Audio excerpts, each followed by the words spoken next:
Hello friends, नमस्कार। आप सभी का ह्यूमैनिटीज़ अड्डा पर स्वागत है।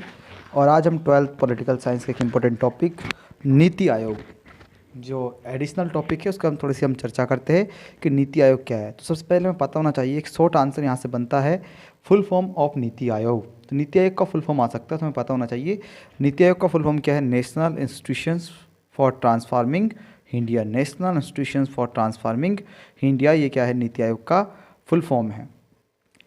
नेक्स्ट इंपॉर्टेंट, हम थोड़ी सी इसके बारे में जानकारी देखते हैं बेसिक। तो पहला क्वेश्चन आता है कि नीति आयोग कब बना, व्हेन स्टैब्लिश्ड।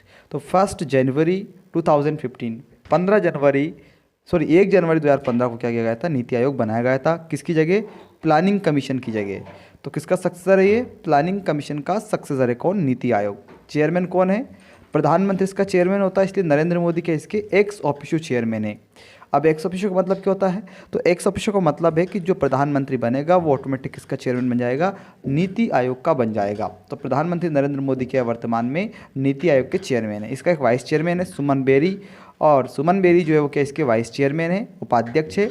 और बी वी आर सुब्रमण्यम के इसके सीईओ है, क्या है, CEO, chief executive officer.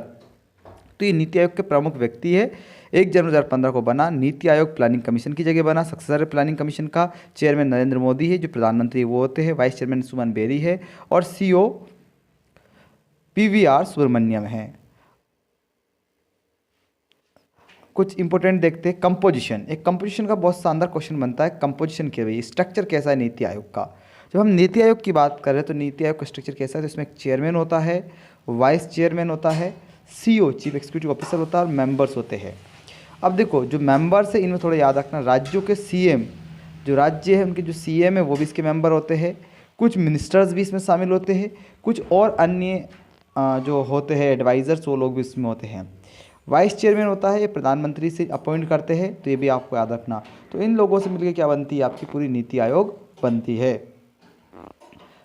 Next देखते हैं हम, ऑब्जेक्टिव ऑफ नीति आयोग। बहुत शानदार है कि भैया जो नीति आयोग है उसके ऑब्जेक्टिव क्या क्या है। तो पहला, with the active involvement of the states, NITI Aayog aim to evolve a shared vision of national development strategies, sectors and priorities। देखो जो नीति आयोग क्या करता है, एक्टिव रूप से इन्वॉल्व होता है स्टेट्स में। नीति आयोग का एम जो है वो ये है कि भाई एक common vision, national vision development की जो स्ट्रेटजी है उसके साथ हम काम करें। अभी तक क्या होता था, राज्य अलग अलग काम करते थे, कोई क्या कर रहा है, तो एक कॉमन प्लान को लेकर काम करता है। दूसरा, to formulate credible plans to develop mechanism at the village level and aggregate these progressively at the higher level of government। यानी जो नीति आयोग है ना वो ऐसी पॉलिसीज़ बनाता है, ऐसा एक चीज़ बनाता है कि जो बॉटम से लेके टॉप लेवल पर जाती है, यानी गाँव को भी इसमें देखा गया है। अभी तक क्या होता था कि हम सिर्फ टॉप लेवल पर देखते थे, लेकिन top to bottom to top तक जाता है, यानी हर लेवल पर इसकी अच्छे से मैकेनिज्म डेवलप किया गया है ताकि प्रोग्रेसिवली वर्क क्या हो सके, काम कर सके। तीसरा, to pay attention to the section of society which is the not benefited adequately from the economic progress. ये उन लोगों पर ध्यान देता है जो लोगों को अभी तक इकोनॉमिकल रूप से क्या नहीं मिल पाया, सपोर्ट नहीं मिल पाया था, या वो सोसाइटी के वो लोग जिनको बेनिफिट्स नहीं मिल पा रहे थे। तो अब ऐसे लोग जो इकोनॉमिकली प्रोग्रेस नहीं हो पाई उन पर भी ये ध्यान देता है, इस प्रकार की योजनाएं तैयार करता है। To design long term policy and strategic programmes and monitor that progress. The feedback from the monitoring will be used for making innovative improvements to the policy। देखो अभी तक एक्चुअली में क्या था, जो पॉलिसीज़ बनती थी वो शॉर्ट टर्म 5 साल की होती थी, लेकिन अब जो नीति आयोग है ना, ये प्लानिंग कमीशन की जगह इसने ली है। तो प्लानिंग कमीशन पहले क्या बनाता था, प्लान बनाता था 5 ईयर के लिए, ये अब लॉन्ग टर्म प्लान बनाता। कैसे, लॉन्ग टर्म मीन्स लंबे दीर्घकालिक का समय के लिए। और ये मॉनिटरिंग भी करता है कि भाई जो प्लान पॉलिसी बनाई गई वो अच्छे से काम कर रही है कि नहीं कर रही है, कहाँ उसमें प्रॉब्लम्स आ रही है, कैसे वो काम कर रही है, ये सारी चीज़ें देखता है। To provide advice between key stakeholders and national and international and minded think tanks. देखो एक बहुत बड़ा अच्छा एडवाइस का काम करता है कौन, नीति आयोग। ये जो स्टेट से, केंद्र सरकार, स्टेट से जो लोग इसमें पार्टिस होते हैं उन सबको क्या करता है, एडवाइस देता है। और नेशनल इंटरनेशनल लेवल पर अलग अलग स्कीम्स के बारे में रिपोर्ट्स तैयार करना, उनके बारे में इनकी स्टडीज़ करना, यानी सरकार के लिए कि थिंक टैंक के रूप में भी काम करता है। Through a collaborative community of national and international experts creating an innovation and entrepreneurial support system. ये देखो एक कोलैबोरेटिव मतलब सहयोगात्मक रूप से काम करता है, इस प्लानिंग इस मोटिव के साथ काम करता है, हम एक दूसरे से सहयोग कर रहे हैं और कहीं ना एक प्रकार का ऐसा इनोवेशंस के द्वारा ऐसा सपोर्ट सिस्टम मैकेनिज्म डेवलप कर रहा है ताकि हमारी संस्थाओं की गवर्नमेंट की मदद कर पाए, स्टेक होल्डर्स की मदद कर पाए। Last, to accelerate the implementation of the development agenda, it offers a platform for the resolution of intersectoral and interdepartmental issues। देखो अभी तक क्या होता था कि कहीं कहीं प्रोग्राम को लेकर गवर्नमेंट की पॉलिसीज़ को लेकर एक बड़ी प्रॉब्लम ही आती थी कि राज्यों के बीच में या फिर राज्य और केंद्र के बीच में प्रॉब्लम आ जाती थी। तो ये प्रॉब्लम को सॉल्व करने की कोशिश भी करता है कि कैसा मैकेनिज्म डेवलप किया है कि ताकि राज्यों की और केंद्र के बीच में जो प्रॉब्लम है उनको सॉल्व किया जा सके। एक प्रकार का जो इंटरसेक्टरल प्रॉब्लम होती है या इंटर डिपार्टमेंटल प्रॉब्लम होती है उनको दूर किया जाए, उनको रिड्यूस किया जाए। तो इस प्रकार से भी क्या करता है, काम करता है। अब एक क्वेश्चन आता है, what are the function of NITI Aayog, ये फीचर्स ऑफ नीति आयोग क्या है। तो पहला फंक्शन है भैया पॉलिसी एंड प्रोग्राम फ्रेमवर्क, क्या करता है, पॉलिसी बनाता है, प्रोग्राम को तैयार करता है। टू प्रमोट कोऑपरेटिव फेडरलिज्म, एक कोऑपरेटिव फेडरलिज्म को बढ़ावा देता है, राज्य केंद्र सरकार के बीच में ज़्यादा से ज़्यादा सहयोग हो उसको बढ़ावा देता है, सहकारी संघवाद को बढ़ावा देता है। To monitoring and evolution policies, क्या करता है, जो पॉलिसीज होती है गवर्नमेंट की उनको मॉनिटरिंग उनकी निगरानी करता है और उनकी इवेल्युएट करता है कि भाई वो अच्छे से काम कर रही है कि नहीं कर रही है, उनका मूल्यांकन करने का काम करता है। Think tank and knowledge and innovation hub, सरकार के लिए एक थिंक टैंक के रूप में काम करता है, इनोवेशन हब के रूप में काम करता है और नॉलेज टैंक के रूप नॉलेज प्रोवाइड करने का काम भी करता है।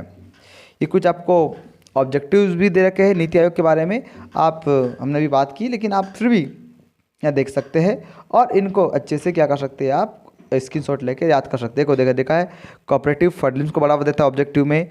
Formulate plans at village level to higher level, special attention for backward risk benefiting and economical progress, जिन सेक्टर की नहीं है उनके ऊपर ध्यान देता है।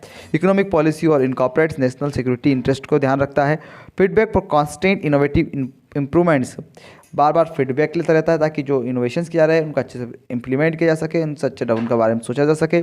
Partnership with the national and international think tanks, देश के और इंटरनेशनल लेवल पे जो बड़े बड़े थिंक टैंक्स हैं उनके साथ पार्टनरशिप करके हमारे लिए अच्छा काम करता है, रिपोर्ट तैयार करता है। क्रिएटिंग नॉलेज तैयार करता है, बनाता है, इनोवेशंस करता है, इंटरप्रेन्योरियल डेवलपमेंट करता है, एक सपोर्ट सिस्टम बना रहा है। तो सारे दे रखे आपको, आप इनको थोड़ा सा एक बार देख सकते हैं। नेक्स्ट और लास्ट एक क्वेश्चन बेसिक बनता है, क्वेश्चन ये बनता है कि व्हाट इज़ नीति आयोग, नीति आयोग क्या भैया। तो देखो NITI Aayog is a policy think tank of the government of India which provide directional and policy inputs. It designs strategic and long-term policies and programs for the government of India and provides relevant technical advice to the central, state and union territories। तो definition से नीति आयोग की आप अगर question आता है तो आप कर सकते हैं। कंपोजिशन मैंने यहाँ बता दिया था, एक बार दे रखा है। तो चेयरपर्सन कौन होता है भैया, प्रधानमंत्री होता है। मैंने कहा था एक इसका डिप्टी चेयरमैन होता है जिसे प्रधान मिनिस्टर क्या करता है, नियुक्त करता है। इसके अलावा एक्स ऑफिशियो मेंबर्स होते हैं जैसे कि maximum from council of ministers nominated by prime minister, यानी जो काउंसिल ऑफ मिनिस्टर्स होती है उसके 4 मंत्री भी इसके होते हैं, नीति आयोग के सदस्य होते हैं। लेकिन उन्हें कौन अपॉइंट करता है, प्रधानमंत्री करता है। स्पेशल इन्वाइट, कुछ विशेष लोगों को आमंत्रित किया जाता है जैसे एक्सपर्ट्स होते हैं, स्पेशलिस्ट होते हैं, प्रैक्टिशनर्स होते हैं जिनको अलग अलग फील्ड का नॉलेज होता है, उन्हें भी यहाँ पर मेंबर रखा जाता है। इसके अलावा गवर्निंग काउंसिल्स होती है जिसमें राज्यों के मुख्यमंत्री होते हैं और जिन राज्यों में मुख्यमंत्री नहीं है वहाँ लेफ्टिनेंट गवर्नर इसमें शामिल होते हैं। कुछ पार्ट टाइम मतलब कह सकते हैं कि अंशकालिक सदस्य होते हैं, मैक्सिमम 2 रोटेशनल होते हैं, ये भी बदलते रहते हैं अलग अलग इंस्टीट्यूशन से। सीईओ, इनका एक सीईओ होता है, चीफ एग्जीक्यूटिव ऑफिसर होता है जिसको प्राइम मिनिस्टर अपॉइंट करता है फिक्स टेन्योर के लिए। इसके अलावा रीजनल काउंसिल्स होती है, उनके लोग भी इसमें शामिल होते हैं। मेंबर फुल टाइम बेसिस में कुछ मेंबर्स होते हैं। सेक्रेटरीट होता है, तो ये सबसे मिलकर क्या बनता है, आपका पूरा नीति आयोग बनता है।